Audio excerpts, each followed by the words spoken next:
किसी विद्युत परिपथ में चित्र 12.6 में दर्शाए गए अनुसार विद्युत धारा की दिशा विद्युत सेल के प्लस टर्मिनल और माइनस टर्मिनल की ओर होती है। जब जब बल्ब के टर्मिनल जो था, मतलब ये टर्मिनल नीचे वाला और ये वाला टर्मिनल, दो टर्मिनल होते हैं। टर्मिनलों को तार के द्वारा विद्युत सेल के टर्मिनलों से जोड़ा जाता है तो बल्ब के तंतु से होकर विद्युत धारा प्रवाहित होती है। देखो, जैसे ये है टर्मिनल, इससे निकलेगी धारा, विद्युत धारा,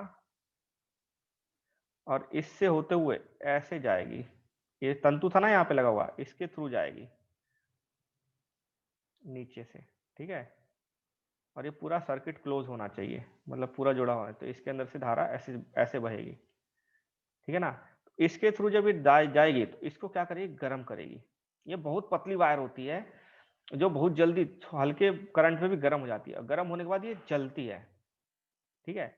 उसी से रोशनी पैदा होती है, ठीक है। ये बल्ब को दीप्तिमान करती है। कभी कभी विद्युत बल्ब विद्युत सेल से जुड़े होने के बाद भी दीप्त, कभी कभी आपने देखा टॉर्च में सेल है, नया डाला है लेकिन जल नहीं रहा, उसका मतलब क्या, बल्ब फ्यूज हो गया, मतलब ये तार जो थी बहुत ज्यादा हीटअप होकर टूट गई, ठीक है ना। फ्यूज होना मतलब ये तंतु था ना इसके अंदर ऐसे ऐसे, ये टूट गया है, किसी तरह से खराब हो गया, ये तंतु खराब हो गया, टूट गया है, तो बल्ब फ्यूज हो गया। फ्यूज बोलते हैं ना, बल्ब फ्यूज हो गया, तो मतलब क्या होता है, जब भी आप कोई मोटा बड़ा बल्ब भी उठाओगे तो उसमें क्या होता है, तार होती है ऐसे बल्ब के अंदर, यहाँ पे तार होती है ऐसे ऐसे जुड़ी होती तार, और नीचे बल्ब होता है ऐसे जुड़ा हुआ, तो ये इसी को फ्यूज बोलते हैं, फ्यूज वायर होता है ये वायर अगर टूट गया तो बल्ब नहीं चलेगा क्योंकि जल तो वही रहा था। फ्यूज बल्ब को ध्यान पूर्वक देखो, क्या इसका तंतु अक्षुण है। विद्युत बल्ब कई कारणों से फ्यूज हो जाता है, कई कारण होते हैं फ्यूज होने के। बल्ब के तंतु का खंडित होने के कई कारण है, बहुत ज्यादा उसमें धारा प्रवाहित होने से टूट जाती है, जल जाती है, कुछ भी कारण हो सकता है, ठीक है। उसके बाद क्या है, क्या आप बता सकते हैं कि चित्र 15.5 बी में CDE में आपके प्रयास पर भी बल्ब दीप्तिमान क्यों नहीं हुआ था। जो ऊपर 15.5 में चित्र देखा था हमने, CDE, सी डी और ई, इसमें बल्ब दीप्तिमान क्यों नहीं हुआ था, क्योंकि सर्किट क्लोज था, सर्किट क्लोज नहीं था पूरा, ठीक है। यहाँ से ऊपर गया ही नहीं बिजली, यहाँ से बिजली निकली ही नहीं, ठीक है। पूरा सर्किट होगा तभी बिजली बनेगी ना, पूरा परिपथ नहीं हुआ तो बिजली नहीं बनी, ठीक है। अब हमें ज्ञात होता है कि विद्युत सेल का उपयोग कर बल्ब को दीप्तिमान कैसे किया जा सकता है। क्या आप आपके लिए टॉर्च बनाना पसंद करेंगे, टॉर्च बनाने के लिए दे दिया है पूरा तरीका, ठीक है ना। अब वही चीज है। अब है विद्युत स्विच। विद्युत स्विच क्या होता है, घर में तैयार की गई टॉर्च को ऑन तथा ऑफ करने के लिए विद्युत बल्ब को विद्युत सेल की नोक से स्पर्श करके हटा सकते हैं। ये एक साधारण स्विच होता है, इसे उपयोग करना सुविधाजनक नहीं है। जैसे कि आपको क्या करना, हाथ से अगर उसको बार बार लगाओगे, जोड़ोगे, बार बार हटाओगे तो सुविधाजनक नहीं है। दूसरा तरीका क्या है, स्विच बना दो एक, ठीक है। जैसे इस तरह से एक स्विच बना दीजिए, इसको यहाँ से टच कर देंगे एक बार दबा के तो जलने लग जाएगा, फिर दबाएंगे फिर हट जाएगा ये, ठीक है। इस तरह से होता है स्विच करने के, स्विच बनाने के लिए तरीका दी गया खा इसमें। किसी भी तरह का ऐसा कोई चीज लो जिसमें कि ऊपर जोड़ने के बाद, बल्ब से जोड़ने के बाद नीचे जो दोनों तारे आए उनको इस तरह से वो कर दिया जाए, कनेक्ट कर दिया जाए, तो स्विच बन जाएगा ये। स्विच बनने का करने का मतलब है कि ये जब तक अलग रहेगा तो नहीं जलेगा, जब ये जुड़ जाएगा, जैसे इसके साथ जुड़ेगा तो जलने लग जाएगा। अब ये तरीका नहीं ढूंढना हमें, स्विच कैसे बनाना पड़ता है, ठीक है। अब है विद्युत चालक और विद्युत रोधक, ये इंपॉर्टेंट है, ठीक है। विद्युत चालक क्या होता है, विद्युत रोधक क्या होता है। ऊपर वाले में हम तक अब तक पढ़ा कि पॉजिटिव, धनात्मक, ऋणात्मक और परिपथ। परिपथ क्या होता है, ठीक है। पूरा सर्किट होगा, पॉजिटिव से नेगेटिव होता पूरा आएगा तो परिपथ बन जाएगा। हमने अपने सभी क्रियाकलापों में परिपथ को पूरा करने के लिए धातु के तार का उपयोग किया था।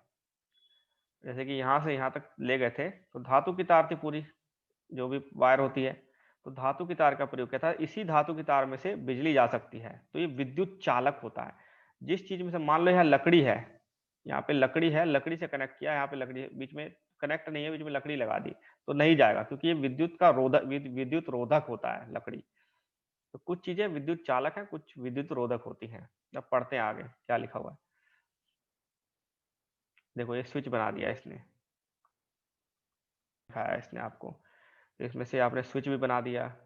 अब देखो पॉजिटिव, इसमें से दो तारे हैं, इसमें से इस बल्ब की दो तारे हैं, एक यहाँ पे जुड़ गई और एक इसके थ्रू, इस ये देखो इसके थ्रू ये आई है नीचे, स्विच से जुड़ गई। ये वाली तार जो थी, ये दोनों तारें इससे जुड़ी हुई हैं।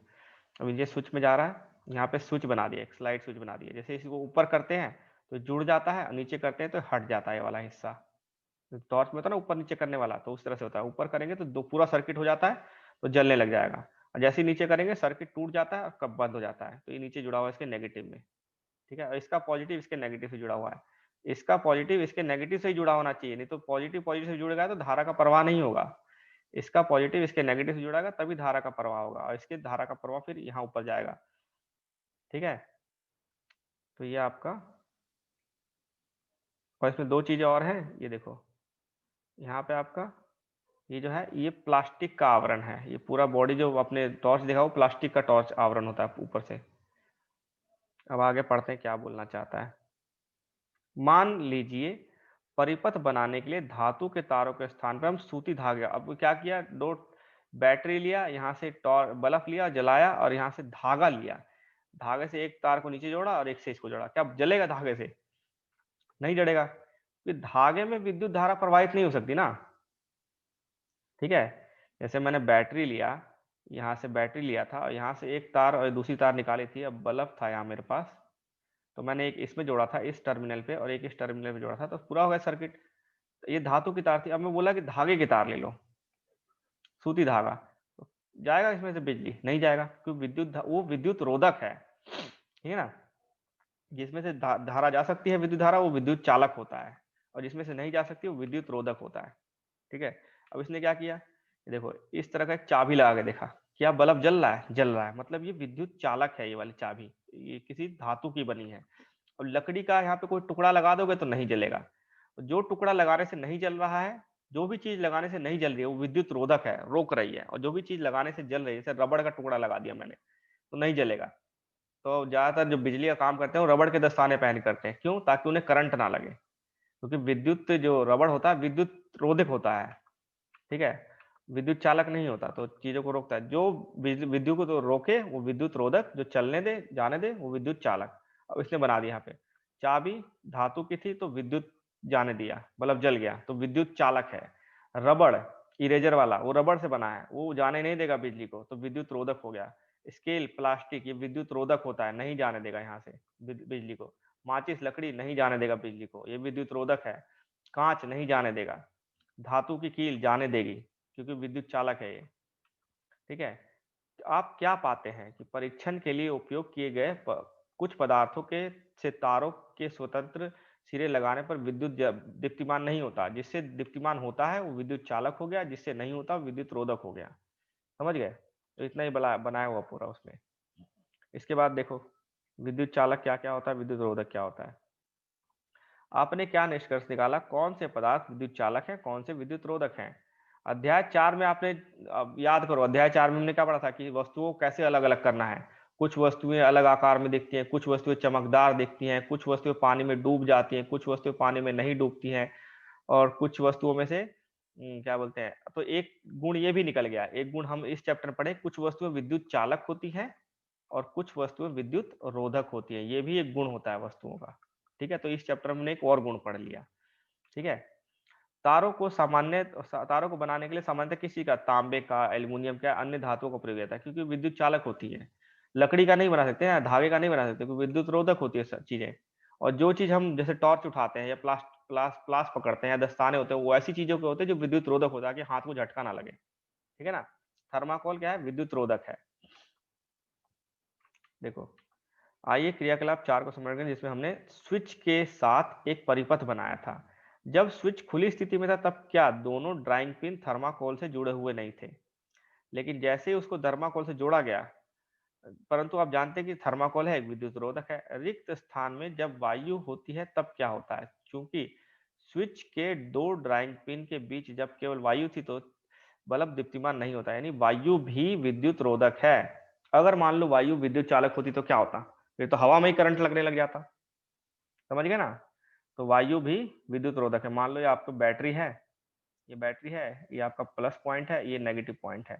यहाँ से आपने एक तार निकाली, यहाँ से एक तार निकाली, और इसको बल्ब था, ये एक टर्मिनल था, इसे जोड़ दिया, और ये दूसरा टर्मिनल है, ये बल्ब है, ठीक है ना। अभी दूसरा टर्मिनल था, तार को यहाँ ले गया, छोड़ दिया, यहाँ जोड़ा नहीं इसको, ये बीच में हवा है, ठीक है ना। अगर हवा विद्युत चालक होती तो क्या होता, करंट पास हो जाता, ठीक है ना। लेकिन करंट पास नहीं हो रहा, यानी विद्युत रोधक है, तभी करंट पास नहीं हो रहा ना यहाँ से, समझ गए। तो वायु भी विद्युत रोधक होती है। विद्युत चालक या विद्युत रोधक हमारे लिए समान रूप से महत्वपूर्ण है, दोनों इंपॉर्टेंट है। अगर विद्युत चालक नहीं होगा तो बल्ब कुछ चलेगा नहीं, और विद्युत रोधक नहीं होगा तो सब चीज में करंट लगने लगेगा, ठीक है ना। अब यहाँ पे लिखा क्या है, चेतावनी बहुत इंपॉर्टेंट दिया, हमारा शरीर, आपका शरीर विद्युत का बहुत अच्छा चालक होता है, इसीलिए आप किसी से तार को छुओगे तो करंट पूरा पास होता है और फिर करंट हमें लगेगा, झटका लगता है, समझ रहे हो। हमारा शरीर क्या है, विद्युत चालक है। आप एक तार ऊपर से, आपको मान लो कोई तार जा रही है, आप नीचे खड़े हो, ठीक है, आपने जैसे ही इस हाथ को टच किया तो आपका पैर यहाँ है, तो ये पूरा सर्किट बन जाएगा और आपको करंट लगेगा, ठीक है, क्योंकि यहाँ ऑलरेडी सर्किट जुड़ा हुआ था जमीन में, यहाँ आप जुड़े हुए हो, तो करंट लग गया। लेकिन आपने अगर रबड़ के जूते पहन रखे, जो बोलते हैं ना कि जूते पहन के काम करना चाहिए, जूते पहन लिए तो आपका सर्किट पूरा नहीं हो रहा है। जूते पहन के काम करने का मतलब नीचे वाला सर्किट पूरा नहीं हो रहा है, यहाँ से जो ऊपर तार जा रही थी, कहीं तो खंबे पे होगी तार और जमीन पे गया होगा अर्थिंग, तो आपका और इसका कनेक्शन पूरा नहीं होगा तो करंट नहीं लगेगा। लेकिन आपने जूते नहीं पहन रखे, नंगे पैर हो, तो सर्किट पूरा हो गया और करंट लग गया, ठीक है। तो आपने देखा होगा पक्षी होते हैं, कौवा है मान लो, ठीक है, एक बहुत हैवी तार जा रही है करंट वाली, ऊपर से बिजली की तार जा रही है, उस पर कौवा बैठा हुआ है और उसको करंट नहीं लग रहा है। क्यों नहीं लग रहा है, क्योंकि वो तार के ऊपर है और नीचे सर्किट पूरा नहीं हो रहा है, ठीक है, ये नीचे इसका कुछ है ही नहीं, अब सर्किट पूरा ही नहीं हो रहा तो करंट नहीं लगेगा उसको, क्योंकि हवा जो है वो विद्युत रोधी है, हवा से करंट थोड़ी ना पास हो जाएगा। लेकिन जैसे ही इसने किसी दूसरी तार को छुआ और पूरा सर्किट हुआ, बस खत्म, परिपथ पूरा होने पे करंट लगेगा, मतलब विद्युत धारा प्रवाहित होने लगेगी। हमारा शरीर विद्युत चालक है तो करंट लग सकता है, ठीक है। तो ये चैप्टर ही पूरा हो गया आपका।